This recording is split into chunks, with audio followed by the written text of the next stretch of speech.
God provided everything that we will ever need in this life. Ang iyang part, iyan ang gibuhat dito sa cross.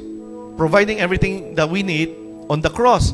Ang atong part karon is to believe what God has already provided for all of us.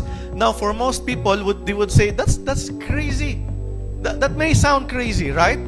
Gi-provide na sa Ginoo tanan? Gi-supply na bagyod sa Ginoo tanan?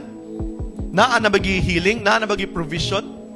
Naa na bagi deliverance? Naa na bagi restoration?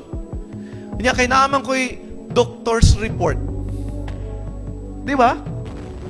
Naaman tayo bills to pay. Unya, wala man ko kabalo asa mangitag ibayad.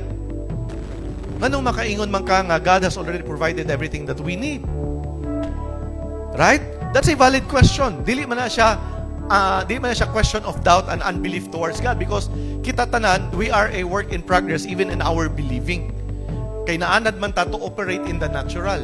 Wala man ta naanad to operate in what God has already provided for us. Regardless of what we see in the natural, that the natural realm, the truth is that God has already given you whatever you need. Kita sa atong state, wala pa nato nakita, pero nakita na sa Ginoo ang tanan. Nakita na sa Ginoo ang kadaugan. Nakita na sa Ginoo ang kagawasan. Nakita na niya tanan.